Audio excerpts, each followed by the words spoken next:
ಸರ್ಕಾರದ ಮುಖ್ಯ ಕಾರ್ಯದರ್ಶಿಗೆ ಅವಹೇಳನ ಮಾಡಿರುವಂತಹ ವಿಚಾರಕ್ಕೆ ಸಂಬಂಧಪಟ್ಟಂತೆ ಎಂಎಲ್ಸಿ ರವಿಕುಮಾರ್ ವಿರುದ್ಧ ಕಾಂಗ್ರೆಸ್ ಕಂಪ್ಲೇಂಟ್ ಅನ್ನು ಮಾಡ್ತಾ ಇರೋದು. ಬಿಜೆಪಿ ಎಂಎಲ್ಸಿಗೆ ನೋಟಿಸ್ ಅನ್ನು ನೀಡೋದಕ್ಕೆ ಪೊಲೀಸರು ತಯಾರಿಯನ್ನ ಮಾಡಿಕೊಂಡಿದ್ದಾರೆ. ನೋಟಿಸ್ ನೀಡಿ ವಿಚಾರಣೆಗೆ ಕರೆಯೋದಕ್ಕೆ ನಿರ್ಧಾರ ಮಾಡಿಯಾಗಿದೆ. ವಿಧಾನಸೌಧ ಪೊಲೀಸರು ಈಗ ತನಿಖೆಯನ್ನ ನಡೆಸ್ತಾ ಇದ್ದಾರೆ.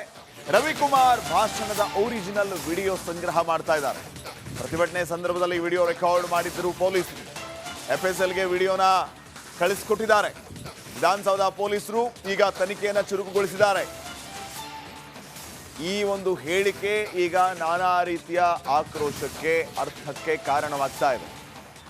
ರವಿಕುಮಾರ್ ಅವರು ಈಗಾಗಲೇ ಮಾಧ್ಯಮ ಪ್ರಕಟಣೆಯನ್ನು ಹೊರಡಿಸಿ ಸ್ಪಷ್ಟನೆಯನ್ನು ನೀಡಿದ್ದಾರೆ. ನಾನು ಆ ರೀತಿಯಲ್ಲಿ ಹೇಳಿಲ್ಲ, ದುರುದ್ದೇಶದಿಂದ ನನ್ನ ಹೇಳಿಕೆಯನ್ನು ತಿರುಚುವಂತ ಕೆಲಸ ಆಗ್ತಾ ಇದೆ ಅಂತ ಹೇಳ್ತಿದ್ದಾರೆ. ಅವರು ಸ್ಪಷ್ಟನೆಯನ್ನು ನೀಡ್ತಾ ಇದ್ದಾರೆ. ಈ ಕಡೆ ಅವರ ವಿರುದ್ಧ ಕ್ರಮ ಕೈಗೊಳ್ಳೋದಕ್ಕೆ ಎಲ್ಲ ರೀತಿಯ ತಯಾರಿಗಳಾಗ್ತಾ ಇದೆ. ಎಫ್ಐಆರ್ ಕೂಡ ಆಗಿದೆ ವಿಧಾನಸೌಧ ಪೊಲೀಸ್ ಸ್ಟೇಷನ್ ಅಲ್ಲಿ. ನಾಗರತ್ನ ಅನ್ನೋರು ಕಂಪ್ಲೇಂಟ್ ಕೊಟ್ಟಿದ್ದಾರೆ ರವಿಕುಮಾರ್ ಹೇಳಿಕೆ ವಿರುದ್ಧ.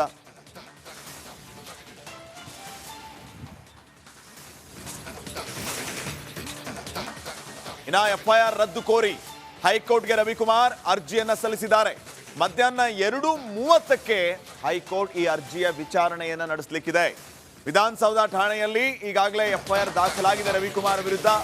ಈ ಎಫ್ಐಆರ್ ರದ್ದು ಕೋರಿ ಹೈಕೋರ್ಟ್ಗೆ ರವಿಕುಮಾರ್ ಅರ್ಜಿಯನ್ನ ಸಲ್ಲಿಸಿದ್ದಾರೆ. ಮಧ್ಯಾಹ್ನ 2:15ಕ್ಕೆ ವಿಚಾರಣೆಗೆ ಬರುತ್ತೆ. ಜಾಮೀನು ರಹಿತ ಪ್ರಕರಣ ದಾಖಲಾಗಿರುವ ಹಿನ್ನೆಲೆ ಹೈಕೋರ್ಟ್ಗೆ ಅರ್ಜಿಯನ್ನ ಎಂಎಲ್ಸಿ ರವಿಕುಮಾರ್ ಸಲ್ಲಿಸಿದ್ದಾರೆ. ಮಧ್ಯಾಹ್ನ 2:30ಕ್ಕೆ ಅರ್ಜಿ ವಿಚಾರಣೆಗೆ ಬರಲಿಕ್ಕಿದೆ. ಅಲ್ಲಿ ಏನಾಗಬಹುದು ಅನ್ನೋದು ಸದ್ಯಕ್ಕಿನ ಪ್ರಶ್ನೆ. ಈಗಾಗಲೇ ರವಿಕುಮಾರ್ ವಿರುದ್ಧ ಆಕ್ರೋಶ ವ್ಯಕ್ತವಾಗ್ತಾ ಇದೆ. ಇವರ ಹೇಳಿಕೆಯ ವಿರುದ್ಧ ಆಕ್ರೋಶ ವ್ಯಕ್ತವಾಗ್ತಾ ಇದೆ. ಈಗ ರವಿಕುಮಾರ್ ಈ ಒಂದು ವಿಚಾರವಾಗಿ ಅಂದರೆ ಏನು ವಿಧಾನಸೌಧ ಪೊಲೀಸ್ ಸ್ಟೇಷನ್ ನಲ್ಲಿ ಕಂಪ್ಲೇಂಟ್ ಆಗಿ ಎಫ್ಐಆರ್ ಆಯ್ತು, ಆ ಎಫ್ಐಆರ್ ರದ್ದಾಗಲಿ ಅಂತ ಹೇಳಿ ರದ್ದು ಕೋರಿ ಅರ್ಜಿಯನ್ನು ಸಲ್ಲಿಸಿರೋದು. ಅದು ಮಧ್ಯಾಹ್ನ 2:30ಕ್ಕೆ ವಿಚಾರಣೆಗೆ ಬರಲಿಕ್ಕಿದೆ. ಇನ್ನಷ್ಟು ಅಪ್ಡೇಟ್ಸ್ ಕೊಡ್ತಾರೆ ಪ್ರತಿನಿಧಿ ಮುತ್ತಪ್ಪ ಫೋನ್ ಸಂಪರ್ಕದಲ್ಲಿ. ಮುತ್ತಪ್ಪ, ಏನಾಗಬಹುದು? ಸದ್ಯಕ್ಕೆ ಈ ವಿಚಾರಕ್ಕೆ ಸಂಬಂಧಪಟ್ಟಂತೆ ಎಫ್ಐಆರ್ಗಳು ಕೂಡ ದಾಖಲಾಗ್ತಾ ಇದ್ದಾವೆ. ಮತ್ತೊಂದು ಕಡೆ ಏನು IAS ಅಸೋಸಿಯೇಷನ್ ಕೂಡ ಈ ರವಿಕುಮಾರ್ ಅವರ ವಿರುದ್ಧವಾಗಿ ಏನು ತನಿಖೆಯನ್ನು ಮಾಡಬೇಕು, ಅವರು ಬಹಿರಂಗವಾಗಿ ಕ್ಷಮಾಪಣೆ ಕೇಳಬೇಕು ಅನ್ನೋ ವಿಚಾರಕ್ಕೆ ಸಂಬಂಧಪಟ್ಟಂತೆ ಸಿಎಂರಿಗೂ ಕೂಡ ದೂರನ್ನು ಕೂಡ ಕೊಟ್ಟಿದ್ದಾರೆ. ಮತ್ತೊಂದು ಕಡೆ ರವಿಕುಮಾರ್ ಅವರು ತಮ್ಮ ಮೇಲಿರುವಂತಹ ಈ ಒಂದು ಆರೋಪನ ತಳ್ಳಿ ಹಾಕಿದ್ದು ಹೈಕೋರ್ಟ್ ಅಲ್ಲೂ ಕೂಡ ಒಂದು ಅರ್ಜಿಯನ್ನು ಸಲ್ಲಿಸಿದ್ದಾರೆ ಎಫ್ಐಆರ್ ರದ್ದು ಮಾಡಬೇಕಂತ ಹೇಳಿ. ಈಗ ವಾದ ವಿವಾದಗಳು ಕೂಡ ನಡೆಯುತ್ತೆ. ನಂತರದಲ್ಲಿ ತನಿಖೆಗೆ ಆದೇಶ ಮಾಡುವಂತಹ ಸಾಧ್ಯತೆ ಹೆಚ್ಚಾಗಿರುವಂತ, ಯಾಕಂದ್ರೆ ಓರ್ವ ಸರ್ಕಾರದ ಮುಖ್ಯ ಕಾರ್ಯದರ್ಶಿ ಬಗ್ಗೆ ಈ ರೀತಿಯಾಗಿ ಬಹಿರಂಗವಾಗಿ ಹೇಳಿಕೆ ಕೊಟ್ಟಿರುವಂತಹ ಕಾರಣಕ್ಕಾಗಿ ಈಗ ಸರ್ಕಾರದ ಪರವಾಗಿರುವಂತಹ ಮತ್ತೆ ಏನು ಈಗ ಅಧಿಕಾರಿಗಳು ಇರ್ತಾರೆ ಅವರೆಲ್ಲರೂ ಕೂಡ ಈಗ ಹೈಕೋರ್ಟ್ ಅಲ್ಲಿ ತಮ್ಮ ಒಂದು ವಾದ ಕೂಡ ಮಂಡನೆ ಮಾಡ್ತಾರೆ. ಈ ಬಗ್ಗೆ ಸೂಕ್ತವಾದಂತಹ ತನಿಖೆಯಾಗಿ ಮುಂದಿನ ಕ್ರಮಕ್ಕೆ ಏನು ಸೂಚನೆ ಕೊಡಿ ಅಂತ ಹೇಳಿ ಹೈಕೋರ್ಟ್ ಮುಂದೆ ತಮ್ಮ ವಾದವನ್ನು ಮಂಡನೆ ಮಾಡುವಂತಹ ಸಾಧ್ಯತೆ ಹೆಚ್ಚಾಗಿದೆ. ಏನು ಎಂಎಲ್ಸಿ ರವಿಕುಮಾರ್ ಅವರ ಪರವರ್ತ ವಕೀಲರು ಕೂಡ ಈ ಒಂದು ಆಡಿಯೋ ಏನಿದೆ ಅದು ಸುಳ್ಳು ಅನ್ನೋದ್ರ ಬಗ್ಗೆ ಅವರು ಕೂಡ ವಾದ ಮಂಡನೆ ಮಾಡ್ತಾರೆ. ಸದ್ಯಕ್ಕೆ ಈ ವಾದ ಪ್ರತಿವಾದಗಳನ್ನ ಮಂಡನೆ ಆದ ನಂತರದಲ್ಲಿ ಮುಖ್ಯ ನ್ಯಾಯಮೂರ್ತಿಗಳು ಏನಿದ್ದಾರೆ ನ್ಯಾಯಮೂರ್ತಿಗಳ ಆದೇಶ ಏನು ಬರ್ತದೆ ಅನ್ನೋದು ಕಾದು ನೋಡಬೇಕಾಗಿರುವಂತದ್ದು. ಶ್ರೀಪಾದ್, ಓಕೆ, ಥ್ಯಾಂಕ್ ಯು ಮಾಹಿತಿಗಾಗಿ.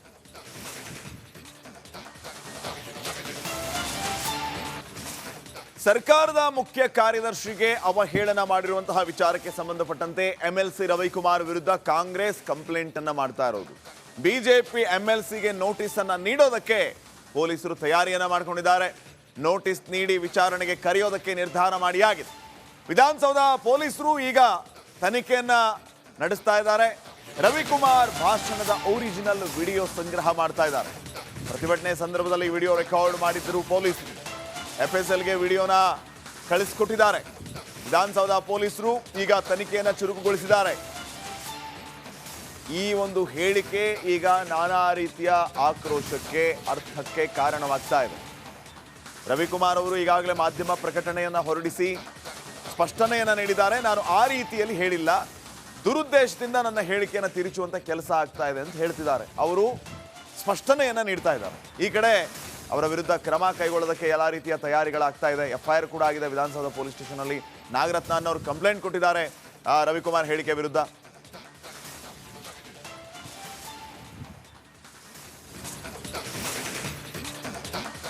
ಇನ್ನ ಎಫ್ಐಆರ್ ರದ್ದು ಕೋರಿ ಹೈಕೋರ್ಟ್ಗೆ ರವಿಕುಮಾರ್ ಅರ್ಜಿಯನ್ನ ಸಲ್ಲಿಸಿದ್ದಾರೆ.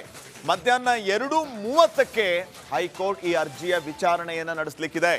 ವಿಧಾನಸೌಧ ಠಾಣೆಯಲ್ಲಿ ಈಗಾಗಲೇ ಎಫ್ಐಆರ್ ದಾಖಲಾಗಿದೆ ರವಿಕುಮಾರ್ ವಿರುದ್ಧ. ಈ ಎಫ್ಐಆರ್ ರದ್ದು ಕೋರಿ ಹೈಕೋರ್ಟ್ಗೆ ರವಿಕುಮಾರ್ ಅರ್ಜಿಯನ್ನ ಸಲ್ಲಿಸಿದ್ದಾರೆ. ಮಧ್ಯಾಹ್ನ 2:15ಕ್ಕೆ ವಿಚಾರಣೆಗೆ ಬರುತ್ತೆ. ಜಾಮೀನು ರಹಿತ ಪ್ರಕರಣ ದಾಖಲಾಗಿರುವ ಹಿನ್ನೆಲೆ ಹೈಕೋರ್ಟ್ಗೆ ಅರ್ಜಿಯನ್ನ ಎಂಎಲ್ಸಿ ರವಿಕುಮಾರ್ ಸಲ್ಲಿಸಿದ್ದಾರೆ. ಮಧ್ಯಾಹ್ನ 2:30ಕ್ಕೆ ಅರ್ಜಿ ವಿಚಾರಣೆಗೆ ಬರಲಿಕ್ಕಿದೆ. ಅಲ್ಲಿ ಏನಾಗಬಹುದು ಅನ್ನೋದು ಸದ್ಯಕ್ಕಿನ ಪ್ರಶ್ನೆ. ಈಗಾಗಲೇ ರವಿಕುಮಾರ್ ವಿರುದ್ಧ ಆಕ್ರೋಶ ವ್ಯಕ್ತವಾಗ್ತಾ ಇದೆ. ಇವರ ಹೇಳಿಕೆಯ ವಿರುದ್ಧ ಆಕ್ರೋಶ ವ್ಯಕ್ತವಾಗ್ತಾ ಇದೆ. ಈಗ ರವಿಕುಮಾರ್ ಈ ಒಂದು ವಿಚಾರವಾಗಿ ಅಂದರೆ ಏನು ವಿಧಾನಸೌಧ ಪೊಲೀಸ್ ಸ್ಟೇಷನ್ನಲ್ಲಿ ಕಂಪ್ಲೇಂಟ್ ಆಗಿ ಎಫ್ಐಆರ್ ಆಯ್ತು, ಆ ಎಫ್ಐಆರ್ ರದ್ದಾಗಲಿ ಅಂತ ಹೇಳಿ ರದ್ದು ಕೋರಿ ಅರ್ಜಿಯನ್ನು ಸಲ್ಲಿಸಿರೋದು. ಅದು ಮಧ್ಯಾಹ್ನ 2:30ಕ್ಕೆ ವಿಚಾರಣೆಗೆ ಬರಲಿಕ್ಕಿದೆ. ಇನ್ನಷ್ಟು ಅಪ್ಡೇಟ್ಸ್ ಕೊಡ್ತಾರೆ ಪ್ರತಿನಿಧಿ ಮುತ್ತಪ್ಪ ಫೋನ್ ಸಂಪರ್ಕದಲ್ಲಿ. ಮುತ್ತಪ್ಪ, ಏನಾಗಬಹುದು? ಸದ್ಯಕ್ಕೆ ಈ ವಿಚಾರಕ್ಕೆ ಸಂಬಂಧಪಟ್ಟಂತೆ ಎಫ್ಐಆರ್ಗಳು ಕೂಡ ದಾಖಲಾಗ್ತಾ ಇದ್ದಾವೆ. ಮತ್ತೊಂದು ಕಡೆ ಏನು IAS ಅಸೋಸಿಯೇಷನ್ ಕೂಡ ಈ ರವಿಕುಮಾರ್ ಅವರ ವಿರುದ್ಧವಾಗಿ ಏನು ತನಿಖೆಯನ್ನು ಮಾಡಬೇಕು, ಅವರು ಬಹಿರಂಗವಾಗಿ ಕ್ಷಮಾಪಣೆ ಕೇಳಬೇಕು ಅನ್ನೋ ವಿಚಾರಕ್ಕೆ ಸಂಬಂಧಪಟ್ಟಂತೆ ಸಿಎಂರಿಗೂ ಕೂಡ ದೂರನ್ನು ಕೂಡ ಕೊಟ್ಟಿದ್ದಾರೆ. ಮತ್ತೊಂದು ಕಡೆ ರವಿಕುಮಾರ್ ಅವರು ತಮ್ಮ ಮೇಲಿರುವಂತಹ ಈ ಒಂದು ಆರೋಪನ ತಳ್ಳಿ ಹಾಕಿದ್ದು ಹೈಕೋರ್ಟ್ ಅಲ್ಲೂ ಕೂಡ ಒಂದು ಅರ್ಜಿಯನ್ನು ಸಲ್ಲಿಸಿದ್ದಾರೆ ಎಫ್ಐಆರ್ ರದ್ದು ಮಾಡಬೇಕಂತ ಹೇಳಿ. ಈಗ ವಾದ ವಿವಾದಗಳು ಕೂಡ ನಡೆದಿದೆ. ನಂತರದಲ್ಲಿ ತನಿಖೆಗೆ ಆದೇಶ ಮಾಡುವಂತಹ ಸಾಧ್ಯತೆ ಹೆಚ್ಚಾಗಿರುವಂತ, ಯಾಕಂದ್ರೆ ಓರ್ವ ಸರ್ಕಾರದ ಮುಖ್ಯ ಕಾರ್ಯದರ್ಶಿ ಬಗ್ಗೆನೇ ಈ ರೀತಿಯಾಗಿ ಬಹಿರಂಗವಾಗಿ ಹೇಳಿಕೆ ಕೊಟ್ಟಿರುವಂತಹ ಕಾರಣಕ್ಕಾಗಿ ಈಗ ಸರ್ಕಾರದ ಪರವಾಗಿರುವಂತಹ ಮತ್ತೆ ಏನು ಈಗ ಅಧಿಕಾರಿಗಳು ಇರ್ತಾರೆ ಅವರೆಲ್ಲರೂ ಕೂಡ ಈಗ ಹೈಕೋರ್ಟ್ ಅಲ್ಲಿ ತಮ್ಮ ಒಂದು ವಾದ ಕೂಡ ಮಂಡನೆ ಮಾಡ್ತಾರೆ. ಈ ಬಗ್ಗೆ ಸೂಕ್ತವಾದಂತಹ ತನಿಖೆಯಾಗಿ ಮುಂದಿನ ಕ್ರಮಕ್ಕೆ ಏನು ಸೂಚನೆ ಕೊಡಿ ಅಂತ ಹೇಳಿ ಹೈಕೋರ್ಟ್ ಮುಂದೆ ತಮ್ಮ ವಾದವನ್ನು ಮಂಡನೆ ಮಾಡುವಂತಹ ಸಾಧ್ಯತೆ ಹೆಚ್ಚಾಗಿದೆ. ಇತರ ಏನು MLC ರವಿಕುಮಾರ್ ಅವರ ಪರವರ್ತ ವಕೀಲರು ಕೂಡ ಈ ಒಂದು ಆಡಿಯೋ ಏನಿದೆ ಅದು ಸುಳ್ಳು ಅನ್ನೋದ್ರ ಬಗ್ಗೆ ಅವರು ಕೂಡ ವಾದ ಮಂಡನೆ ಮಾಡ್ತಾರೆ. ಸದ್ಯಕ್ಕೆ ಈ ವಾದ ಪ್ರತಿವಾದಗಳನ್ನ ಮಂಡನೆ ಆದ ನಂತರದಲ್ಲಿ ಮುಖ್ಯ ನ್ಯಾಯಮೂರ್ತಿಗಳು ಏನಿದ್ದಾರೆ, ನ್ಯಾಯಮೂರ್ತಿಗಳ ಆದೇಶ ಏನು ಬರ್ತದೆ ಅನ್ನೋದು ಕಾದು ನೋಡಬೇಕಾಗಿರುವಂತದ್ದು. ಶ್ರೀಪಾದ್. ಓಕೆ, ಥ್ಯಾಂಕ್ ಯು ಮಾಹಿತಿಗಾಗಿ.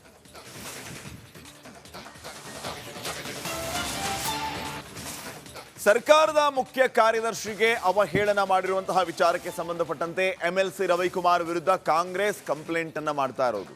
ಬಿಜೆಪಿ MLCಗೆ ನೋಟಿಸ್ ಅನ್ನ ನೀಡೋದಕ್ಕೆ ಪೊಲೀಸರು ತಯಾರಿಯನ್ನ ಮಾಡಿಕೊಂಡಿದ್ದಾರೆ. ನೋಟಿಸ್ ನೀಡಿ ವಿಚಾರಣೆಗೆ ಕರೆಯೋದಕ್ಕೆ ನಿರ್ಧಾರ ಮಾಡಿಯಾಗಿದೆ. ವಿಧಾನಸೌಧ ಪೊಲೀಸರು ಈಗ ತನಿಖೆಯನ್ನ ನಡೆಸ್ತಾ ಇದ್ದಾರೆ. ರವಿಕುಮಾರ್ ಭಾಷಣದ ಒರಿಜಿನಲ್ ವಿಡಿಯೋ ಸಂಗ್ರಹ ಮಾಡ್ತಾ ಇದ್ದಾರೆ. ಪ್ರತಿಭಟನೆ ಸಂದರ್ಭದಲ್ಲಿ ವಿಡಿಯೋ ರೆಕಾರ್ಡ್ ಮಾಡಿದ್ದರು ಪೊಲೀಸರು. FSLಗೆ ವಿಡಿಯೋನ ಕಳಿಸಿಕೊಟ್ಟಿದ್ದಾರೆ. ವಿಧಾನಸೌಧ ಪೊಲೀಸರು ಈಗ ತನಿಖೆಯನ್ನು ಚುರುಕುಗೊಳಿಸಿದ್ದಾರೆ. ಈ ಒಂದು ಹೇಳಿಕೆ ಈಗ ನಾನಾ ರೀತಿಯ ಆಕ್ರೋಶಕ್ಕೆ, ಅರ್ಥಕ್ಕೆ ಕಾರಣವಾಗ್ತಾ ಇದೆ. ರವಿಕುಮಾರ್ ಅವರು ಈಗಾಗಲೇ ಮಾಧ್ಯಮ ಪ್ರಕಟಣೆಯನ್ನು ಹೊರಡಿಸಿ ಸ್ಪಷ್ಟನೆಯನ್ನು ನೀಡಿದ್ದಾರೆ. ನಾನು ಆ ರೀತಿಯಲ್ಲಿ ಹೇಳಿಲ್ಲ, ದುರುದ್ದೇಶದಿಂದ ನನ್ನ ಹೇಳಿಕೆಯನ್ನು ತಿರುಚುವಂತ ಕೆಲಸ ಆಗ್ತಾ ಇದೆ ಅಂತ ಹೇಳ್ತಿದ್ದಾರೆ. ಅವರು ಸ್ಪಷ್ಟನೆಯನ್ನ ನೀಡ್ತಾ ಇದ್ದಾರೆ. ಈ ಕಡೆ ಅವರ ವಿರುದ್ಧ ಕ್ರಮ ಕೈಗೊಳ್ಳೋದಕ್ಕೆ ಎಲ್ಲ ರೀತಿಯ ತಯಾರಿಗಳಾಗ್ತಾ ಇದೆ. ಎಫ್ಐಆರ್ ಕೂಡ ಆಗಿದೆ ವಿಧಾನಸೌಧ ಪೊಲೀಸ್ ಸ್ಟೇಷನ್ ಅಲ್ಲಿ. ನಾಗರತ್ನ ಅನ್ನೋರು ಕಂಪ್ಲೇಂಟ್ ಕೊಟ್ಟಿದ್ದಾರೆ ರವಿಕುಮಾರ್ ಹೇಳಿಕೆ ವಿರುದ್ಧ.